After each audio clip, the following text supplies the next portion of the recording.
Η λαϊκή ξυλογλυπτική συνδέεται με τις κορυφαίες δημιουργικές εκφράσεις της λαϊκής τέχνης στον τόπο μας. Επώνυμοι αλλά και ανώνυμοι, κυρίως λαϊκοί τεχνίτες, μας έδωσαν σε θαυμάσια έργα όλο το καλλιτεχνικό τους αυθορμητισμό, όλη την πηγαία δύναμη της ευαισθησίας τους και την ωριμότητα των στόχων τους. Στις μέρες μας, οι καλλιτέχνες που κατασκευάζουν ξυλόγλυπτες γκλίτσες, ακολουθώντας πιστά την τέχνη των παλαιότερων και της λαϊκής μας παράδοσης, είναι μετρημένοι στα δάχτυλα. Γι' αυτό και η όποια προσέγγιση αλλά και ενασχόληση με το αντικείμενο, ανάλογα με την ικανότητα και το ταλέντο του δημιουργού, είναι εξορισμού καινοτόμος. Θα σας ενημερώσω για τη δουλειά που κάνω πάνω στην ξυλογλυπτική.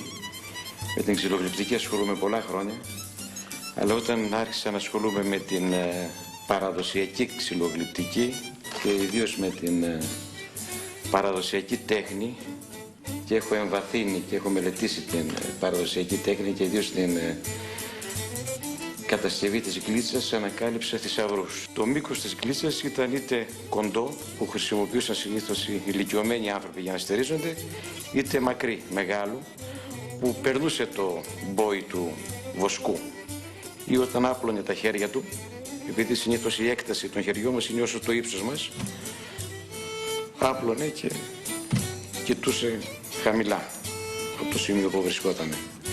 Γκλίτσα, αγγλίτσα, αγγιλίτσα, αγγίλι, αγγιλώνω. Από εκεί προέρχεται η λέξη γκλίτσα. Είναι χρηστικό όργανο, χρηστικό εργαλείο του Έλληνα βοσκού. Το χρησιμοποιούσε είτε σαν μέσο για να πιάνει τα ζώα του, να στηρίζεται και να το χρησιμοποιεί ακόμα και σαν όπλο. Αυτό που κάνετε είναι αναμφίβολα καινοτόμο και πολύ πρωτοποριακό. Από πού εμπνευστήκατε και αποφασίσατε να ασχοληθείτε με τη συγκεκριμένη τέχνη? Ήθελα να τιμήσω αυτούς τους ανθρώπους. Εάν έβλεπες αυτούς τους ανθρώπους, τους βοσκούς, διαπίστωνες ότι κουβαλούσαν μια σοφία απίστευτη. Και αυτοί μπορούσαν και την απέδιδαν και την αποτύπωναν με έναν τρόπο πηγαίο και ανεπιτίδευτο επάνω στην γκλίτσα. Εγώ χρησιμοποιώ ξύλο κρανιάς για την βέργα και ξύλο γκορτσιάς για τη λαβή. Αν κοιτάξουμε στην Ελλάδα θα δούμε ότι στην Ήπειρο, στη Θεσσαλία, στα Άγραφα και στη Δυτική Μακεδονία εστίαζαν την τέχνη τους περισσότερο στην κατασκευή της λαβής, όπου έβλεπες αριστουργήματα στη λαβή. Ανατολική Μακεδονία και Θράκη ασχολούνταν περισσότερο με την τέχνη της βέργας. Αυτή εδώ η γκλίτσα είναι, όπως είπαμε, από ξύλο κρανιάς. Έχει σχέδια επαναλαμβανόμενα με ρόμβους και στη συνέχεια επαναλαμβάνω αυτό το σχέδιο για να μην είναι μονότονο το σχήμα μέχρι κάτω και κουράζει το μάτι. Ρόμβους, κύκλους με ρόμβους και στη συνέχεια διακεκομένους ρόμβους με αντιθέσεις. Αυτό το σχέδιο το είδα στα μεστά της Χίου και το πήρα από εκεί. Η λαβή, όπως σας είπα, προσπαθώ να την κάνω απλή. Απλή, όπου και πάντα κυριαρχεί το φίδι. Κάνω ένα σχήμα, ένα σχέδιο, αλλά η κάθε μία λαβή είναι μοναδική.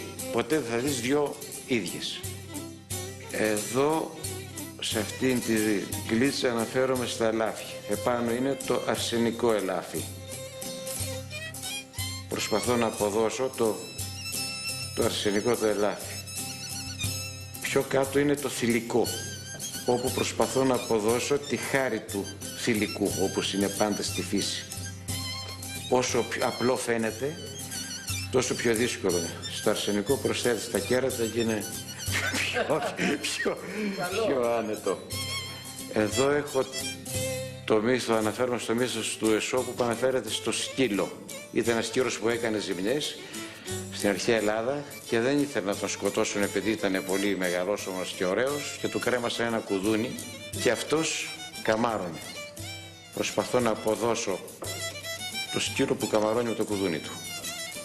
Εδώ παρακάτω είναι το ελάφι που κρύφτηκε σε ένα κλίμα όταν το κυνηγούσαν οι κυνηγοί, αλλά σιγά σιγά άρχισε να τρώει τα φύλλα του κλίματος, με αποτέλεσμα τον εντοπίσει ο κυνηγός και να τον σκοτώσει. Είναι πάλι η Αλεπού, η οποία πρωταγωνιστής στους μύθους του Αισόπου, η οποία εξομολογείται τον έρωτά της τον Κόκορα, ο οποίος κοιμόταν επάνω στο δέντρο. Βλέπετε το βλέμμα της Αλεπούς και την κίνησή της. Και ο Κόκορας, σαν συνήθως ήταν κουτός στους μύθους του Αισόπου, στη συγκεκριμένη περίπτωση φάνηκε έξυπνος και της είπε να ξυπνήσει το θηρορό. Θηρορός ήταν ο σκύλος από κάτω, κοιμάται.